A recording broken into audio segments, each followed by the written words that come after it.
Welcome back to Sip and Talk, everyone. I think it's safe to say you guys really loved our deep dive into Warren Buffett's whole take on luck, skill, and decision-making. So we were thinking, why not? Keep going with that. Yeah, because, let's be honest, who isn't just totally fascinated by how that guy, the Oracle of Omaha, thinks? I know, right? And this time, we're tackling something a lot more personal, Merritt. Okay, going deep right away. I like it. Well, you know us. We're not afraid to go there, to ask those really big questions. Specifically, what makes a marriage happy? And could there, actually be a luck factor involved? Kind of like with investing. Ooh, now I'm really intrigued. But before we go all, full-on relationship therapist, I think we ought to start with what Buffett himself actually said, right? All right. Buffett, he's famous for that whole low expectations, high returns philosophy when it comes to investing. It's basically find those hidden gems that nobody else sees, right? And then just hold on tight. He's all about the long game, that's for sure. Avoiding all the hype, just focusing on the fundamentals. Classic Buffett. Exactly. And again, he's actually said that this same approach could lead to a happier marriage. You find someone with low expectations, you're set. Okay, gotta admit, that's classic Buffett, Mr. Pragmatic himself.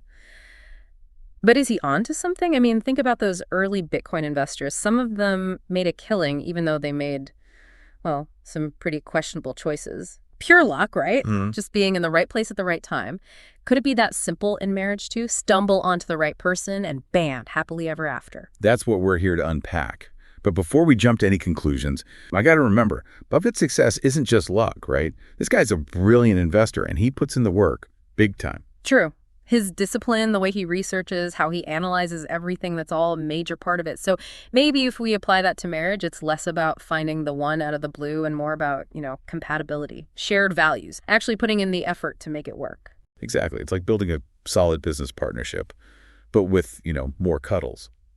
Now, as we were digging through all the research, we stumbled across this idea called the happiness paradox in relationships. Oh, tell me more. That sounds kind of juicy. Well, the research, it suggests that having these sky-high expectations can actually backfire.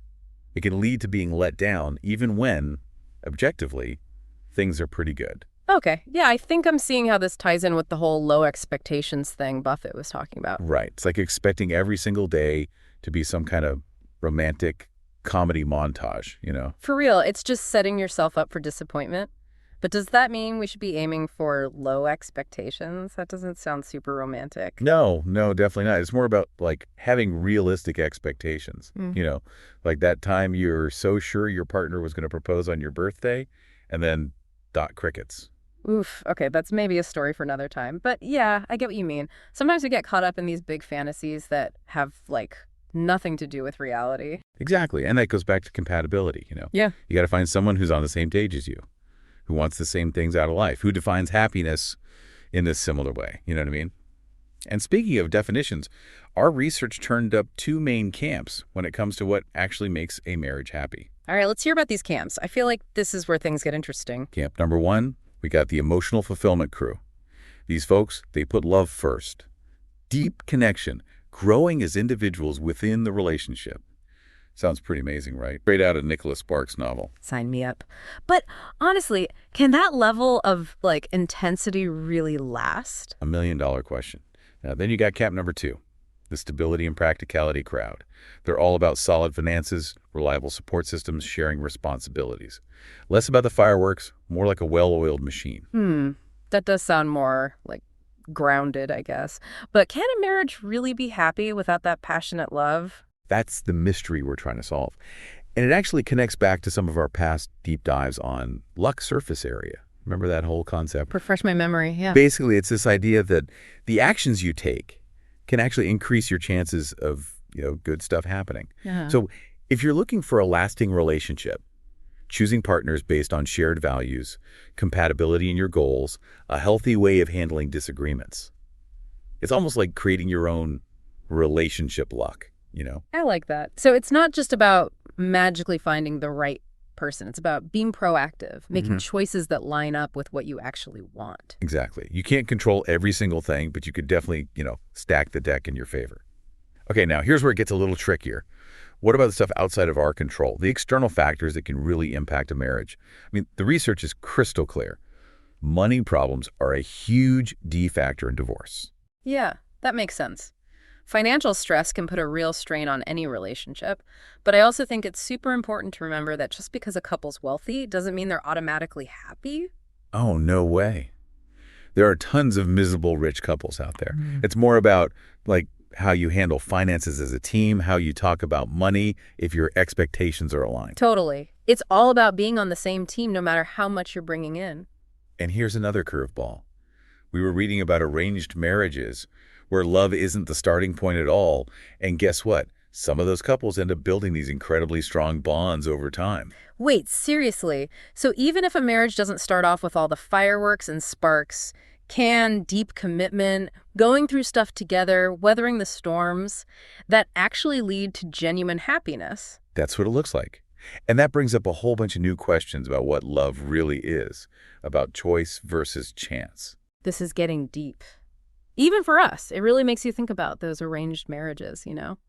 Especially with all this stuff about choice and chance we've been talking about. It's like they flip the script on that whole Western idea of finding the one based on romantic love. I know, right?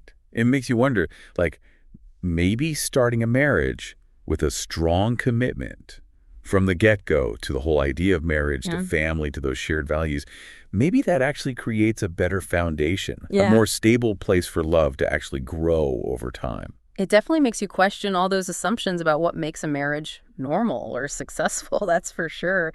And, you know, there's actually research out there suggesting that arranged marriages in some cultures have lower divorce rates compared to love marriages. Whoa, really? That's kind of crazy. Yeah. Makes you think that maybe some of the luck in marriage is actually just finding someone who sees happiness the same way you do. Doesn't really matter how you met, right? Whether it was Tinder or your grandma set you up. Exactly. It's about being on the same page on all those levels, your values, what you want out of life, how you communicate, even how you fight. Those things matter way more in the long run than how strong the butterflies were at the beginning, you know? Totally. It's like you could have this crazy passionate love affair, but if you're not compatible on those core things, it's going to be an uphill battle. But okay, let's say you found someone compatible, you're both all in, you want the same things out of life. Does that mean you're guaranteed a happy marriage? That's where things get really, really interesting. Because even those couples who are head over heels in love at the beginning can end up miserable, you know? If they don't put in the work to keep the relationship strong, if they let resentment build up, if they stop communicating. It's like anything else that's worth having, I guess. Yeah. You got to nurture it. Put in the time, the effort. A marriage is an investment, not just some lucky lottery ticket. And this brings us right back to Buffett's whole investment philosophy, doesn't it? It's not just about picking the right stock. It's about holding on to it, even when the market's going crazy, believing in its value for the long haul. So are you saying the real luck in marriage is finding someone who's ready to roll up their sleeves and put in the work, who's willing to grow with you, to adapt when things change? I think that's a huge EE part of it, yeah. And it's not just about those big things like supporting each other's careers or navigating like major life changes. It's the little things, the everyday stuff. Like what? Give me some examples. Like choosing to be kind to each other even when you're frustrated. Like really listening, actually listening when your partner needs to talk about something important. Making time for each other even when life gets crazy busy. You know, those things sound so simple, but I bet they add up over time, huh? Like you're actively choosing to invest in the relationship day after day. Exactly. And it's so easy to forget that even those couples who seem perfectly happy, you know, the ones that make it look effortless, they're still making those choices day in and day out. It's not about finding some magical relationship where everything's always easy. It's about finding someone you actually want to put in the effort for. And someone who wants to put in the effort for you, right? Yep. It's got to go both ways. Oh, absolutely. 100%. And maybe that's the real luck in marriage, finding someone who's committed to the journey, not just the destination. I love that. It's not about finding the happily ever after. It's about finding someone who's down to walk the path with you, who sees the value in working through stuff together, who gets that happiness isn't some finish line you cross, but this constant journey of growing and changing together. Couldn't have said it better myself. And that brings us back to the question we started with. Is there luck in marriage? Maybe instead of asking, is there luck, we should be asking, what can we do every single day to make our marriages more loving, more fulfilling, and even luckier? Nailed it. Because that puts the power back in our hands, right? It says, okay, even if we get lucky enough to find the right person, building a happy marriage still takes work. It takes being intentional. It takes being open to change. And it takes choosing love over and over again. You know, the more we talk about this, the more I think Buffett's whole low expectations thing was maybe a little misleading. It's not about lowering your standards for love or expecting the worst. It's about understanding that real happiness in a marriage comes from the journey, from all the ups and downs you go through together, from that commitment to making it work, even when it gets hard. I'm right there with you. Maybe the best measure of luck in a marriage isn't about those initial sparks or finding the perfect person. It's about finding someone who's ready to build something real with you. Brick by loving brick. Couldn't agree more. All this talk about marriage and commitment is making me thirsty. Think it's time for a little sip break. We'll be right back after this quick word from our sponsor. Sounds good to me. Everyone grab your drink of choice and we'll be right back to wrap this up.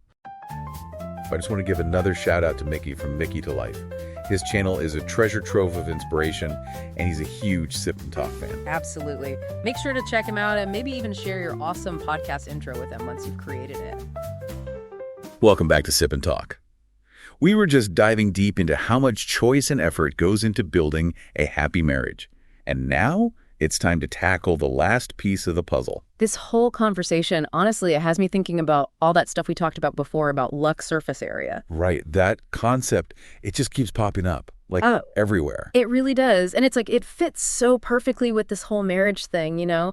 Because, yeah, we've been talking about making good choices and doing things on purpose to make a marriage work, but we can't forget that sometimes just random stuff happens. Those chance meetings, unexpected twists of fate, those play a part too. Totally. You can put yourself out there, work on being the best you, choose good partners, but sometimes love just shows up when you least expect it. Exactly. Like there's that element of serendipity, you know, like in life, in love, it's not all under our control. So, okay, we could try to design our own luck in marriage, right? By choosing the right people, building that strong foundation, making those deliberate choices to keep the relationship strong. But we got to remember, there's always going to be that element of chance, stuff we can't predict, things that happen outside of our control. Life throws curveballs, the economy goes up and down, pandemics happen out of the blue, and sometimes even the strongest marriages get put to the test. Absolutely. And that's where being resilient is so important, being able to adjust, to talk to each other, to be there for each other when things are tough. That's what makes or breaks a marriage, you know? No matter how much luck you had at the beginning. You know, it's funny. We started this whole episode talking about how Buffett says to keep your expectations low. But I think we've actually landed on something way more hopeful, haven't we? Yeah, for sure.